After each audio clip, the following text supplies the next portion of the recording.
This level is in many ways, in my opinion, the most sort of evolved from the standpoint of gameplay mechanics in the game. We do some really crazy things with the camera, like when you're sneaking around the edge and the icicles are falling at you, where we've constrained the player to a simple decision-making process, being left or right with the danger coming down on them. But because they're so constrained, you can do totally whack things with the camera and give you this image that you don't normally see in video games as a result. It's more cinematic, and it helps highlight the danger, in the case of this level, from the guards looking down on you when you sneak around the guard tower or the falling icicles. It's a nice change of pace from just having the top-down playable camera all the time. You get a bizarre perspective. Let me ask you this. Okay, so we were recording the voices for the game. Yes. And how weird is it to get the script? And the game it's kind of interesting to note that we are not trying to make a cartoon with the voices. Everybody's supposed to be pretty straight-laced, and you're one of the weirder voices in the game with your blah, blah, blah. But a lot of people are very, very dry, not hammy at all. Sly Cooper. Very if he was hammy, we would be in big trouble. But he takes it all seriously. How hard is it to take it seriously or even understand what's going on from the script? Well, I would say it's actually pretty simple. The idea is that you get a character and you figure out what this character sounds like and what who they are and what they want, without sounding too ridiculous. This is what it is. And you just say the lines like the character would say them. And fortunately, the lines are not too difficult to manage. A lot of them are, wow, press the circle button and you'll jump. And so it's pretty self-explanatory what you need to say, what you need to do. When you get into the crazier stuff about, I think on this other level about, she's making a disgusting soup out of guts and bones, it's just a matter of just going along with the lines and trying to be scared. Yeah, but I mean, how do you, I don't think you can really use like Stanislavski method when you're trying to picture yourself as a turtle freaked out by a voodoo creation soup. Well, it's all just the magic of make-believe. Oh, really? Yeah. I mean, well, you say these lines too when if you're writing them or reading them yourself, you say them and you know exactly what you're trying to get across. And the job of the actor, and I use that term loosely in my regard, is just to try and make sure that everything makes sense that's coming out of your mouth.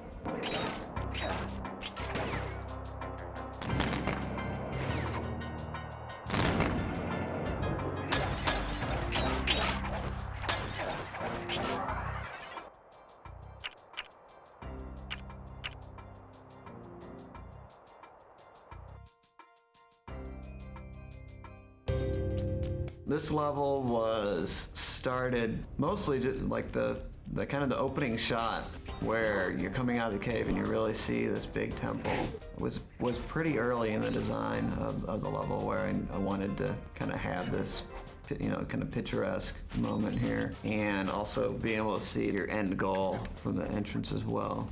This is one of the more, I guess we call it pretzeled levels, where the course is very much kind of going around itself. It's kind of using this one art space for the different game mechanics. So instead of having a long corridor that has all the mechanics and we have to do art all the way down that corridor or whatever, we take it in one space in this case, and we go outside the temple, we go inside the temple, and then we go across, and you're still able to see the temple when you finish the game, and it's kind of, you're looking down on it. So it's really trying to reuse the art assets by staying in the same space as you're going through the level. This is another one of our earlier uses where we're going to a more extreme camera angle for dramatic effect when you're going into the temple and having the snow falling away down the cliffs as you go, just for about added drama. And we know exactly what you're going to be doing because the gameplay is constrained to that curve that's kind of hugging the cliff wall here. So we know it's safe to take the camera up into a more extreme position than the typical gameplay camera. I love in general the kind of circuitous route through this whole level. The fact that you get through one area and then slide down to another and then sidle over across cliff face over to another, and etc. There's kind of an interesting route through the whole level. I like the firework platforms too. Those were a great idea. Once I think this was the first use of this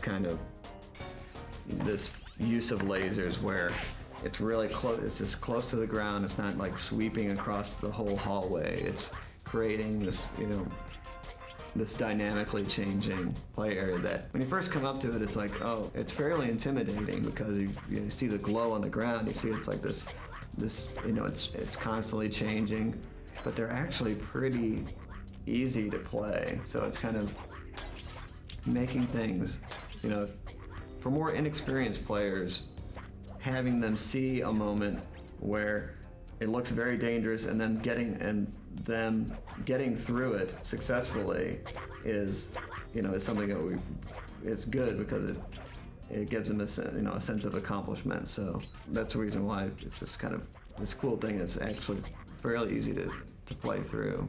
And once this one was put in the game, there's several other areas where we decided that we could use this and change the speeds and change the sweep patterns to give it a different feel. And just make it faster makes the difficulty harder. So you can definitely dial it up to be challenging. But in this case, it was set up for one of the earlier levels, so it's pretty straightforward actually.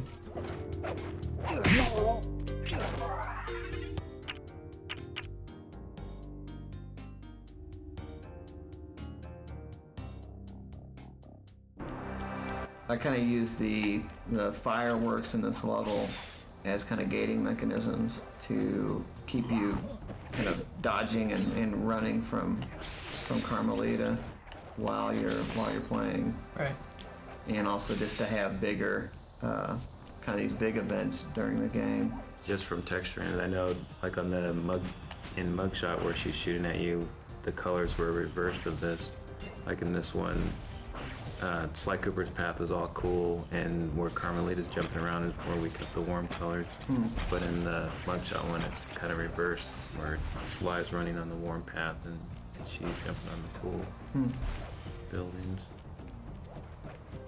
Yeah, doing her effect was kind of funny. She originally had a different, entirely different weapon, and we really wanted to kind of emphasize this stun gun feel, and it was interesting to try and tune because the color tones of the world in general were, she appears in several places, and so I was finding something that had a little bit of, it has this icy color, but also this sort of orange center to it, and that seemed to work best across the different levels. So was it your idea always to have do you have other ideas besides that dragon? Or was it? After I changed from the Buddha one, it was I think Devin was the one that mentioned trying to see if we could do a dragon for it. And then which was good because for a Chinese dragon, you have that great shape that you could fold. I was able to fold it and shape it how I needed it for where she's gonna stand on and stuff like that. And then you put in all the legs and everything like that.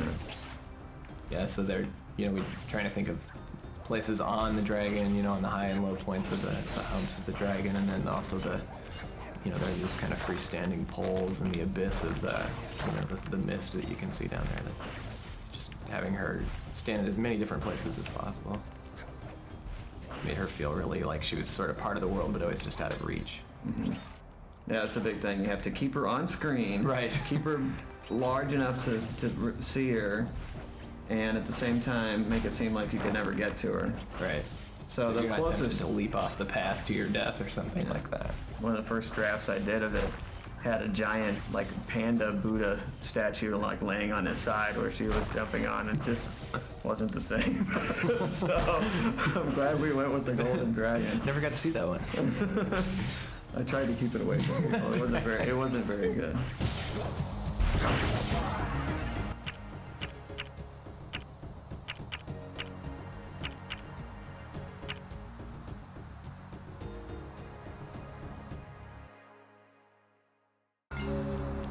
So Andrew, you modeled out this level. Yes, another level that you designed. What do you like about this world? Let's see. Or level, I should say.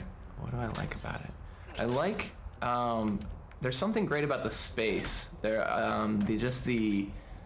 the fact that it's taking place, very quickly inside and then outside of these tall, narrow buildings, and that they form both the kind of foreground, sometimes the surroundings, and then actually the background, kind of the sideshow, the thing that you're looking at in the distance. So you're constantly seeing places that you've been before in the level from a distance, from a different vantage point, and I think that gives you this sense of continuous world more than some of the other ones maybe. That was definitely a goal with a lot of these snow levels, was to give you that inside-outside feeling. Right. And this level starts with something that we thought was going to be really difficult for players, which was you get up to this door and it's locked and there's no way to open it. And there are 2 open windows that you can go in, and it's pretty easy to overcome. And this level was actually made before the Paris level, but we had to test it and have people experience the frustration not being able to get through the door to know if it was gonna be okay or if it was gonna be too aggravating to include in the game. But that is a seriously simple mechanic that seems to reflect sort of breaking and entering.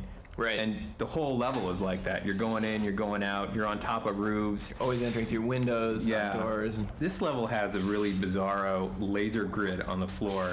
Right. And it's bizarro because there isn't a discernible pattern to how you're supposed to go through it. Right. You look at it and you think, okay, if I study this long enough, I'll see that I need to go left, left, right, left. Right. But really, there's none of that.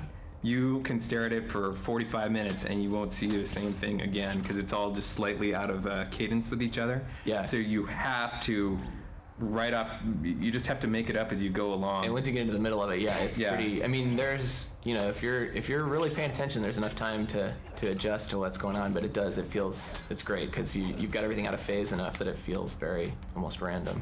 One thing about this level too, this is maybe one of the cases where we learned a little bit about not having the level designers model out quite as much of the actual terrain or the walls and things like that. So the buildings initially in this were fairly tightly modeled, and the gameplay was fairly tightly constrained to the buildings, and they were initially fairly straight, like a lot of the stuff is that we get after after level design has been through it. And so making it kind of funky and unusual was a little bit of a challenge, and eventually required us to go back in and change a little bit of the way the spaces were laid out and everything. But I think it ultimately worked out really well. But it was a challenging level because you've got gameplay both on the inside and the outside of these buildings.